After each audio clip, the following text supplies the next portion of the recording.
کہ سب سے پہلے گھر کے اندر جب اولاد پیدا ہو تو اس کے سامنے اللہ اللہ اتنا بولو کہ اس کی زبان سے پہلا لفظ ابا نہ نکلے، اماں نہ نکلے، دادا نہ نکلے، بلکہ اللہ نکلے جو مالک کائنات ہے، تمام زمین و آسمان کو پیدا کرنے والا ہے، اسی کا نام نکلے۔ خود قرآن اس بات کی گواہی دیتا ہے۔ حضرت لقمان کے بارے میں آتا ہے، حضرت لقمان نام سے ایک سورت بھی ہے قرآن کریم میں، انہوں نے اپنے بیٹے کو نصیحت کی اور نصیحت کر آنے والی امت کے بارے میں بتا دیا کہ تمہیں کس طریقے سے اپنی اولاد کو نصیحت کرنی ہے، اپنی اولاد کو کس طریقے سے سنوارنا اور بنانا ہے۔ ہمارے سامنے قرآن کریم قیامت تک آنے والے تمام انسانوں کے لیے دستور حیات ہے، قیامت تک آنے والے تمام انسانوں کے لیے وہ قانون ہے۔ ہمیں اسی قرآن کریم کی روشنی میں رہتے ہوئے عمل کرنا ہے، اپنی زندگی کو گزارنا ہے۔ قرآن کریم ہم سے کہتا ہے کہ حضرت لقمان نے اپنے بیٹے سے کہا یا بنی لا تشرک باللہ، سب سے پہلے اس کو کلمہ سکھایا، لا الہ الا اللہ، اللہ کے ساتھ کسی کو شریک مت کرنا، کہ کرنے والی ذات اللہ کی ہے، باقی کوئی کچھ نہیں کرنے والا ہے۔ جب بھی کوئی کام ہوتا ہے یا کوئی بھی نفع و نقصان ہوتا ہے وہ سب اللہ کی طرف سے ہوتا ہے، اللہ کے علاوہ کوئی نفع نقصان کا مالک نہیں، اللہ کے علاوہ کوئی تمہاری پریشانیوں کو حل نہیں کرتا۔ اس کے سامنے ایمان کو، کلمے کو اتنا بولو کہ اس کے ذہن و دماغ کے اندر یہ بات بیٹھ جائے۔ یہ تبلیغ کا سب سے پہلا نمبر ہے لا الہ الا اللہ۔ اسی ایمان کی محنت ہوتی ہے، اسی کلمے کو سکھایا جاتا ہے، اسی کلمے کی گہرائیوں کے اندر اس کو اتارا جاتا ہے۔ لیکن آج ہم میں سے سینکڑوں نہیں کروڑوں مسلمان ایسے ہیں جنہیں کلمے کی حقیقت کا علم نہیں ہے۔ میں جیسا کہ حدیث میں پڑھ رہا تھا، کتابوں کے اندر پڑھ رہا تھا کہ ہم نے کلمہ طیبہ لا الہ الا اللہ اس کے مفہوم کو سمجھنا، اس کے معانی کو سمجھنا تو دور کی بات ہے، ہمیں اس کلمے کا صحیح تلفظ بھی یاد نہیں، اس کلمے کا جو صحیح الفاظ ہے وہ تک ہمیں معلوم نہیں، کیا الفاظ اس کے اندر بیان کیے گئے ہیں، اس کلمے کی کیا طاقت ہے، اس کلمے کا کیا مقام ہے۔ جب ہمیں اس کلمے کے مقام و مرتبے کا، اس کلمے کی طاقت کا علم نہیں ہوگا، ہمیں فکر نہیں ہوگی اس کلمے کو سیکھنے کی، اس کلمے کو سیکھنے کی فکر تبھی ہوگی تب ہمیں اس کلمے کے بارے میں علم ہوگا۔ نبی کریم علیہ الصلوۃ والسلام نے یہ ارشاد فرمایا لا الہ الا اللہ دخل الجنہ، کہ جس نے لا الہ الا اللہ پڑھ لیا وہ جنت میں داخل ہو گیا۔ اس کلمے کی اتنی بڑی طاقت کہ ساری زندگی انسان نماز نہ پڑھے، ساری زندگی انسان کوئی دعائیہ جملہ نہ پڑھے، کوئی قرآن کریم کی آیت نہ پڑھے، لیکن اس نے لا الہ الا اللہ پڑھ لیا تو وہ جنت میں جائے گا، بھلے ہی اپنے گناہوں کی سزا کاٹ کر جائے گا لیکن وہ جنتی ہو گیا اس ایک کلمے کی بنیاد پر۔ لیکن یہ کلمہ نہ پڑھا، ساری زندگی اچھے کاموں میں گزار دی، بھلائی کے کاموں میں گزار دی، نمازوں میں گزار دی، لیکن اس کلمے کو نہیں پڑھا تو وہ جنت میں نہیں جا سکتا۔ دوسری اس کلمے کی طاقت کتنی ہے، رب ذوالجلال خود فرماتا ہے، ہمارے آقا صلی اللہ علیہ وسلم فرماتے ہیں کہ ساری زمین و آسمان کو، ساری کائنات کو، سارے ذرے کو ایک پلڑے میں رکھ دیا جائے اور اس کلمے کو دوسرے پلڑے میں رکھ دیا جائے تو کلمہ لا الہ الا اللہ والا پلڑا جھک جائے گا۔ اس کلمے کو بولے، اس کلمے کو اتنا اپنے اندر اتار لیں، اس کلمے کا ورد 24 گھنٹے زبان پر ہو اور اپنی اولاد سے کہہ دے کہ نفع نقصان کا مالک پروردگار عالم ہے۔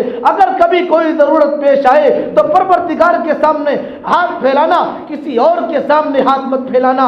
کوئی تجھ سے غلطی ہو جائے تو پروردگار سے معافی مانگنا، کوئی تجھے معاف کرنے والا نہیں، کوئی تجھے روزی دینے والا نہیں، کوئی تیری پریشانی کو دور کرنے والا نہیں۔ اگر کوئی ذات ہے پریشانی کو دور کرنے والی تو وہ پروردگار عالم کی ذات ہے، اس کے ساتھ کسی کو شریک مت کرنا۔ یہ تو اس کا مفہوم موٹا مفہوم ہے، لیکن اس کی گہرائی کے اندر اتریں گے ہم۔ نماز کے اندر اگر دکھلاوا کریں گے، نیک عمل میں دکھلاوا کریں گے، اگر دین کے کام میں دکھلاوا کریں گے، مال و دولت خرچ کرنے میں دکھلاوا کریں گے، تو یہ بھی اللہ کے ساتھ شرک ہے۔ کوئی انسان نماز پڑھتا ہے تو وہ یہ چاہے کہ مجھے فلاں آدمی دیکھ لے میں کتنی عمدہ نماز پڑھتا ہوں، میں 100 روپے 1000 روپے خرچ کر رہا ہوں اللہ کے نام پر، مجھے کوئی دیکھ کر کہے بڑا سخی ہے، بڑا سخی ہے۔ اگر اس کی نیت میں یہ کھوٹ آ گیا تو میرے بھائی یہ بھی شرک ہے، یہ بھی شرک ہے۔ جب یہ بات آ ہی گئی تو اس کے تعلق سے ایک حدیث میرے ذہن میں گونج رہی ہے، بڑی ہی سخت حدیث ہے، اللہ تعالی ہمیں معاف کرے۔ بڑی ہی سخت، بڑی ہی سختی کے ساتھ پروردگار عالم کا ارشاد ہے، میرے مولا وہ ہمیں معاف فرما دے، میرے مولا ہمیں معاف فرما دے۔ بڑی سخت بات ہے۔ حضرت ابو ہریرہ سے مروی ہے، وہ یہ بیان کرتے ہیں کہ جہنم جب بھڑکائی جائے گی، جہنم جب بھڑکائی جائے گی کتنا سخت منظر ہوگا، کتنا سخت الفاظ استعمال کیا۔ جب جہنم کو بھڑکایا جائے گا وہ تو خود پہلے ہی بھڑکی ہوئی ہے، یہ نہیں کہ جہنم میں ڈالا جائے گا۔ جہنم میں سب سے پہلے کس کو ڈالا جائے گا؟ شرابی کو نہیں، زانی کو نہیں، چور کو نہیں، ڈکیت کو نہیں، والدین کے نافرمان کو نہیں، بے نمازی کو نہیں، سود خور کو نہیں۔ کس کو ڈالا جائے گا؟ سب سے پہلے اللہ کے نبی علیہ الصلوۃ والسلام کا ارشاد ہے، اللہ کے پیغمبر صلی اللہ علیہ وسلم نے فرمایا بڑے سخت الفاظ میں، یہ نہیں کہا کہ جہنم میں ڈالا جائے گا، بلکہ ان سے جہنم کو بھڑکایا جائے گا۔ انہا لظا نزاعۃ للشوا تدعو من ادبر وتولى، وہ تو پہلے کی بھڑکی ہوئی ہے، وہ تو پہلے کی دیکھی ہوئی ہے، لیکن پھر بھی کہہ رہے کہ جہنم کو بھڑکایا جائے گا سب سے پہلے عالم سے عالم کو ڈالا جائے گا۔ بڑی تقریریں کی، بڑے دین کا کام کیا، کس کے لیے کیا؟ وہ ہوا کے لیے کیا یا میرے لیے کیا؟ پروردگار عالم کہے گا کہ میرے لیے کیا یا ہوا کے لیے کیا؟ دوسرا کون سا شخص ہے؟ دوسرا شہید ہے، دوسرا شہید ہے۔ شہید کے بارے میں آتا ہے کہ اللہ کے پیغمبر علیہ السلام نے فرمایا کہ اس کے خون کا قطرہ زمین پر گرنے سے پہلے پروردگار عالم جنت میں اس کا داخلہ اور اس کی مغفرت کا اعلان فرما دیتے ہیں۔ یہ فضیلت ہے شہید کی کہ اللہ پاک کے پاس ان کو روزی دی جاتی ہے، شہید مرتا نہیں۔ وَلَا تَقُولُوا لِمَنْ يُقْتَلُ فِي سَبِيلِ اللَّهِ، شہید زندہ رہتا ہے۔ پروردگار عالم نے پوری انسانیت کو خطاب کیا کہ شہید کو مردہ مت کہو، لیکن نیت کا کھوٹا تھا کہ لوگ بہادر کہے، اس لیے آج جہنم کو اس کے ذریعے بھڑکایا جا رہا ہے۔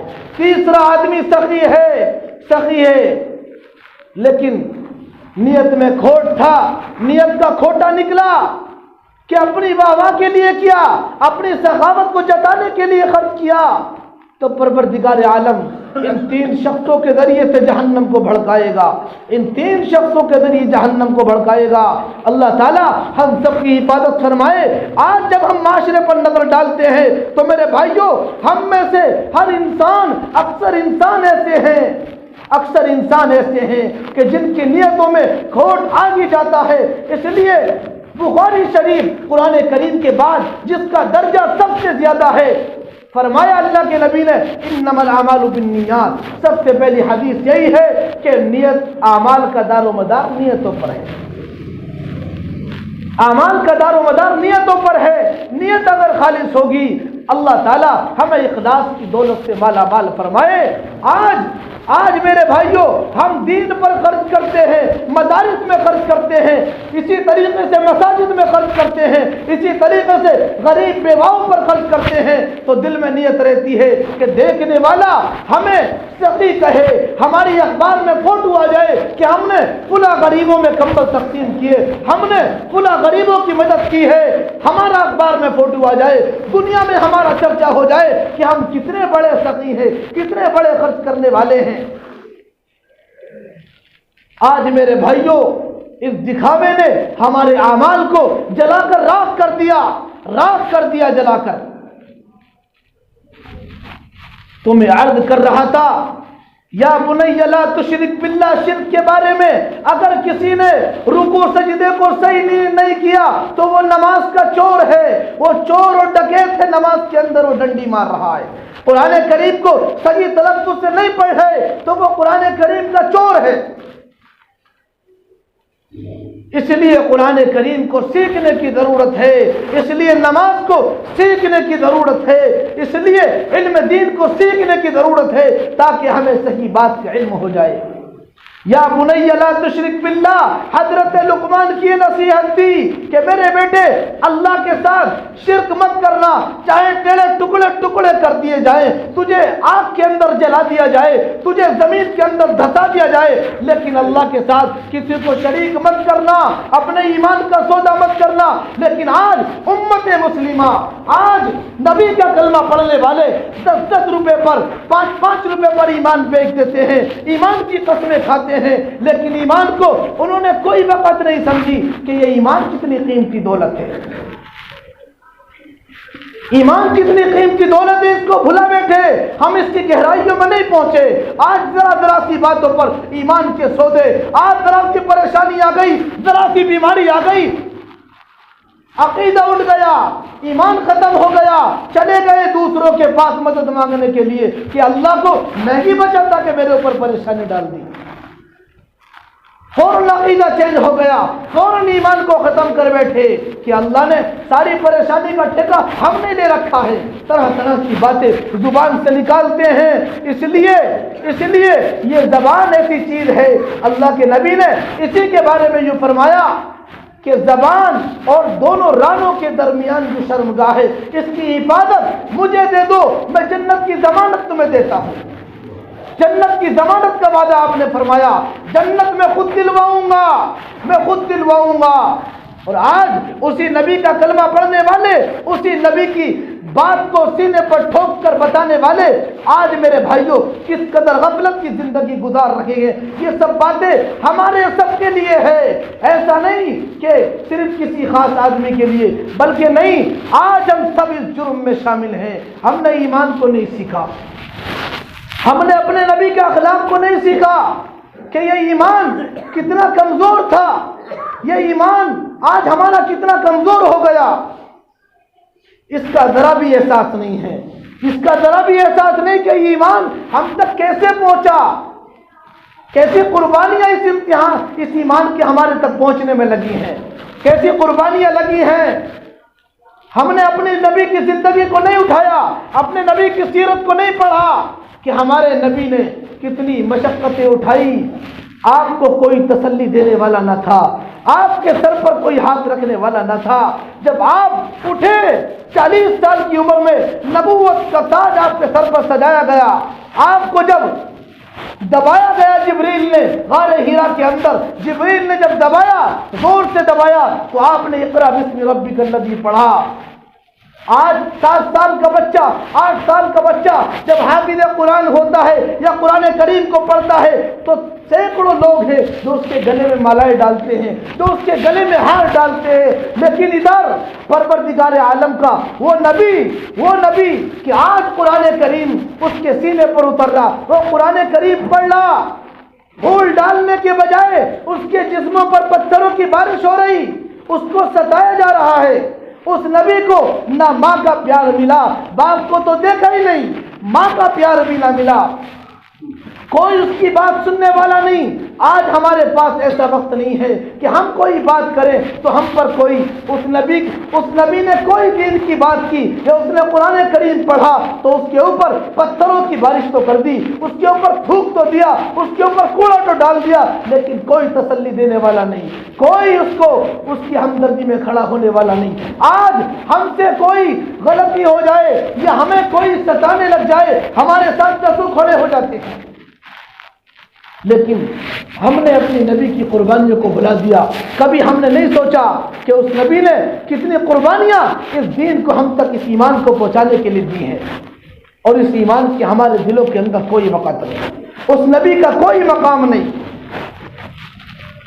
آخرت کو بھلا دیا، مرنے کو بھلا دیا،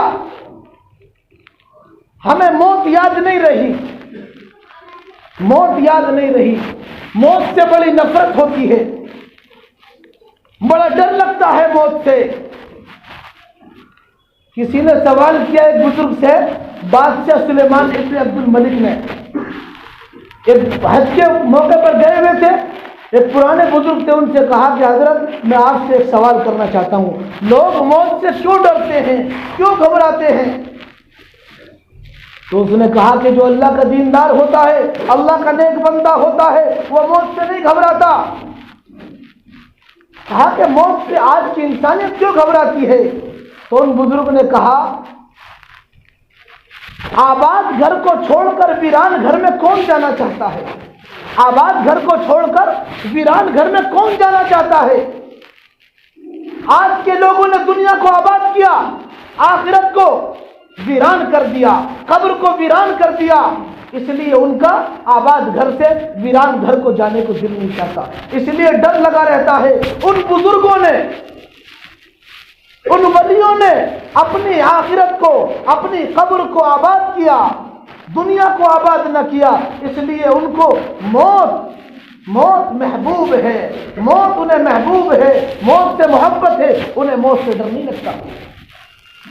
آج میرے بھائیوں ہماری بھی یہی حالت ہے، ہم نے دنیا کو آباد کرنے کی فکر ہے اور دنیا کو آباد کر رہے، لیکن اپنی قبر کو، اپنی آخرت کو ویران کرے بیٹھے ہیں۔ اپنی آخرت کو اور اپنی قبر کو آباد کرنا پڑے گا۔ اگر ہم آباد کریں گے تو میرے بھائیوں کامیاب ہوں گے، ورنہ ناکامی کا منہ دیکھنا پڑے گا، ناکامی کا منہ دیکھنا پڑے گا۔ بڑا سخت مرحلہ ہے آج دنیا کے اندر، گھوم پھر کر دیکھو، ابھی صحیح تھے ابھی چلے گئے دنیا سے، ابھی ٹھیک ٹھاک تھے کل باتیں ہوئی اور چلے گئے دنیا سے۔ کتنے لوگ بتاتے ہیں واقعات کہ کل تو ٹھیک ٹھاک سوئے تھے اور صبح موت کا کس کو کیا پتا کب آ جائے۔ تو اس لیے مرنے سے پہلے مرنے کی تیاری کرے۔ یہ اولاد کی تربیت کے حوالے سے میں بتا رہا تھا، یا بنی لا تشرک باللہ، یہ پہلی نصیحت تھی۔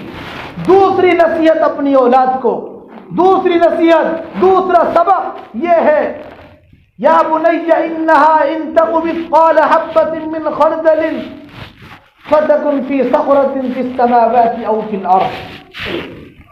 فرمایا کہ میرے بیٹے، قیامت کے دن حساب و کتاب ہوگا، اگر تو نے ایک ذرہ بھی نیک عمل کیا ہوگا یا ایک ذرہ بھی برا عمل کیا ہوگا، سارا تیرے سامنے آ جائے گا۔ اپنے حساب و کتاب کی تیاری رکھنا، پروردگار عالم کے سامنے کھڑا ہونا پڑے گا اور سوال و جواب ہوگا، جواب دینا پڑے گا۔ اس کی تیاری رکھنا، اس کی تیاری رکھنا۔ آج ہمیں تو آتا ہی نہیں، ہمیں تو پتہ ہی نہیں کہ مرنے کے بعد دوبارہ زندہ ہونا پڑے گا نہیں ہونا پڑے گا، ہمیں یقین ہی نہیں کہ مرنے کے بعد حساب و کتاب ہوگا یا نہیں ہوگا۔ اگر یقین ہوتا، پتہ ہوتا تو کرتے، نیک عمل کرتے، تیاری کرتے، لیکن آج کوئی تیاری نہیں، کوئی تیاری نہیں۔ آج تو میرے بھائیوں ہمیں ذرا بھی خوف نہیں، 2 وقت کی نماز پڑھ کر، 3 وقت کی نماز پڑھ کر ہم اپنے آپ کو بڑا جنت کا ٹھیکیدار سمجھتے ہیں۔ ادھر صحابہ کرام کی تاریخ اٹھا کر دیکھو، حضرت عمر، اللہ کے نبی نے فرمایا کہ میرے بعد اگر کوئی نبی ہوتا تو عمر ہوتے۔ اللہ کے نبی نے فرمایا کہ اللہ عمر کے ذریعے اسلام کو ترقی دے۔ حضرت عمر نے 10 سال 12 سال حکومت کی، عدل و انصاف کا وہ پیمانہ قائم کیا، عدل و انصاف ساری دنیا کے اندر ایسا پھیلایا کہ دنیا آج ایسی مثال پیش کرنے کے لیے عاجز و قاصر ہے۔ اللہ کے نبی نے فرمایا کہ میں نے جنت کو جب دیکھا، میں نے جنت میں خوبصورت موتیوں کے ساتھ ایک محل دیکھا جس پہ یاقوت جڑے ہوئے تھے، تو میں نے پوچھا جبریل یہ کس کا ہے؟ کہا کہ آپ کے غلام عمر کا ہے یہ مکان۔ جنت کی بشارت آپ نے دی کہ ابو بکر جنتی، عمر جنتی، عثمان جنتی، طلحہ جنتی، زبیر جنتی، عبد الرحمن ابن عوف جنتی۔ 10 صحابہ کو ایک ساتھ جنت کی بشارت دی، عشر مبشرین کہا جاتا ہے۔ حضرت عمر ان میں سے ہے۔ کتنی بشارت ہے حضرت عمر کے لیے، لیکن جب موت کا وقت قریب آیا، بیٹے کی گود میں سر رکھا تھا، اپنے بیٹے سے کہا میرا سر نیچے کر دو، تو بیٹے نے ہلکا سا کھسکا دیا، کہا وہی حق غصے میں آ کر کہا تجھ سے میں کہہ رہا ہوں میرا سر زمین پر ڈال دے، تو بیٹے نے زمین پر سر رکھ دیا۔ تو حضرت عمر نے اپنے چہرے کو زمین پر ملا، اپنے رخسار کو زمین پر ملا کہ وَيْلٌ لَكَ يَا عمر، آج تیرے پروردگار نے اگر تجھے معاف نہ کیا تو ہلاک ہو جائے گا، تو برباد ہو جائے گا۔ عمر وَيْلٌ لَكَ يَا عمر، وَيْلٌ لَكَ يَا عمر، اگر آج تیرے پروردگار نے تجھے معاف نہ کیا تو ہلاک و برباد ہو جائے گا۔ میرے مولا عمر پر رحم فرما، میرے مولا عمر پر رحم فرما، عمر کو معاف فرما۔ اتنا خوف، موت سے پہلے حضرت علی آئے ملنے کے لیے، تو تھوڑا گھبرائے ہوئے لگے، تو علی کہنے لگے کیا عمر موت سے گھبرا گئے؟ کہا موت سے نہیں گھبرایا، موت کے بعد کیا ہوگا، موت کے بعد کیا ہوگا اس سے ڈر لگ رہا ہے، موت کے بعد کیا معاملہ کیا جائے گا اس سے گھبرا رہا ہوں۔ حضرت علی نے تسلی دی، حضرت علی نے ساری بشارتیں سامنے رکھی، کہا کہ آپ کو تو اللہ کے نبی نے بشارتیں دی ہیں، آپ کے ساتھ کچھ نہیں ہوگا۔ اتنی بشارتوں والا اس دنیا سے ایسا گھبراتے ہوئے جا رہا کہ مرنے کے بعد کیا ہوگا۔ آج مجھے اور آپ کو پتہ نہیں، ذرا بھی احساس نہیں کہ ہمارے ساتھ کیا ہونے والا ہے۔ ہم کس منہ سے پروردگار عالم کے سامنے جائیں گے؟ اس پروردگار کی روزی کھا رہے، اسی کی نافرمانی کر رہے، اس پروردگار کے حکموں کو بے دردی سے توڑ رہے، جس کا ہم کھا رہے، جس کا پی رہے، جس کی بادشاہت میں رہ رہے، جس کے مکان میں رہ رہے، اسی کی نافرمانی۔ تو ہم سے بڑا نمک حرام کون ہوگا؟ نمک حرام ہے نہیں ہے، کوئی کسی کا کھائے، کوئی کسی کا پیے، کوئی کسی کے گھر میں رہے اور اسی کی خلاف ورزی کرے، اسی کو ستائے، اسی کی نافرمانی کرے، تو کہتے نہیں کہتے کہ نمک حرام ہے۔ تو میرے بھائیوں، اپنے ایمان کو سیکھنے کی فکر ہے، اور اپنے ایمان کو بنانے کی، اپنے اولاد کے ایمان کو بنانے کی یہ تبلیغ والوں کا پہلا سبق ہے کہ لا الہ الا اللہ کو سکھانا۔ یہ ماں باپ کے ذمہ اللہ نے کام لگایا تھا، لیکن یہ کام آج تبلیغ والے کر رہے یہ کام۔ تو اس لیے میرے بھائیوں، اپنی فکر کریں، اپنی اولاد کی فکر کریں۔ تیسری نصیحت، چوتھی نصیحت رکھ دیتا ہوں، یا بنی اقم الصلاۃ، کہ اے میرے بیٹے کبھی نماز مت چھوڑنا، کبھی نماز مت چھوڑنا۔ چوتھی نصیحت، وامر اہلک بالصلاۃ، اے میرے بیٹے بھلائیوں کا حکم کرنا اور برائیوں سے روکنا۔ بھلائیوں کا یہاں حکم دیا جا رہا تبلیغ کا کہ برے کام مت ہونے دینا، برائی سے خود بھی رکنا، دوسروں کو روکنا، اور اچھائیوں کا خود بھی عمل کرنا، اچھائیوں پر دوسروں کو بھی اس کا حکم کرتے رہنا۔ اللہ تعالیٰ